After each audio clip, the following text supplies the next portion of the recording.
ব্রাহ্মণবাড়িয়ার আশুগঞ্জের ছেলে আকরাম সচ্ছলতা আনতে পাড়ি জমায় রাশিয়ায়। 2.5 মাস আগে যোগ দেয় রুশ বাহিনীতে। ইউক্রেনের সাথে যুদ্ধে মিসাইলের আঘাতে সে প্রাণ হারায়। শোকের ছায়া এখনও কাটেনি পরিবারে। স্বজনরা জানায়, মূলত নাগরিকত্ব দিয়ে আর বাড়তি সচ্ছলতার কথা বলেই রুশ বাহিনীতে নেওয়া হয় আকরামকে। দেওয়া হয় যুদ্ধ প্রশিক্ষণও। আর এখন মৃত্যুর পর খোঁজ নেই মরদেহের। সংশ্লিষ্টদের সহযোগিতা কামনা করছে পরিবারটি।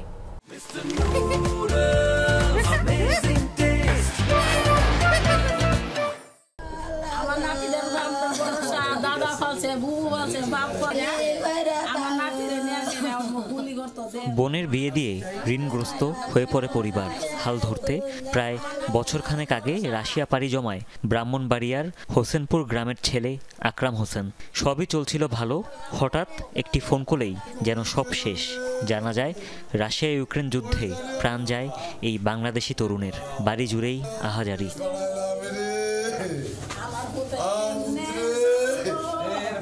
স্বজনরা জানায়, রাশিয়া গিয়ে প্রথমেই একটি চীনা কোম্পানিতে ওয়েল্ডারের কাজ করত আকরাম। বাড়তি সচ্ছলতা আনতে দালাল মারফত চুক্তিতে রুশ বাহিনীর হয়ে অংশ নেয় ইউক্রেনের বিরুদ্ধে যুদ্ধে। 13 এপ্রিল থেকেই ছিল যোগাযোগ বিচ্ছিন্ন। পরে 18 এপ্রিল আরেক বাংলাদেশি সহযোদ্ধা জানায়, ইউক্রেনে মিসাইল হামলায় মারা গেছে আকরাম।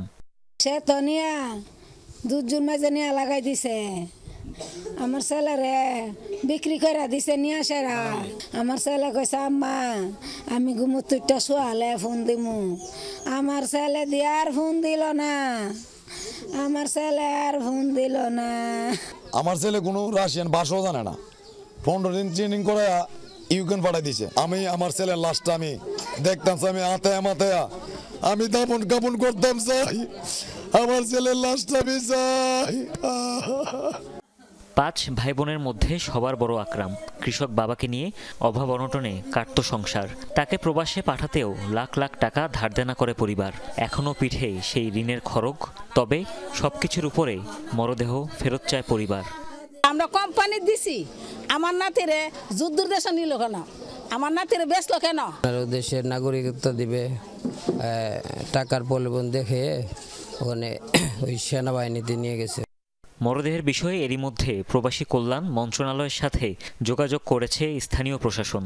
যিনি মারা গেছেন তার লাশটি বর্তমানে কোথায় আছে, কার হেফাজতে আছে এবং তিনি যে বিদেশে গিয়েছেন সে সংক্রান্ত কাগজপত্র এবং তার যে পাসপোর্ট সে সকল কাগজপত্র নিয়ে তাকে প্রবাসী কল্যাণ মন্ত্রণালয়ে যোগাযোগ করার জন্য পরামর্শ দেওয়া হয়। পরিবার জানায়, আকরামকে যুদ্ধে যেতে বারণ করেছিলেন তারা। উত্তরে আকরাম জানায়, ইচ্ছে থাকলেও দেশে ফেরার আর উপায় নেই তার। হুমায়ুন রশিদ, যমুনা নিউজ।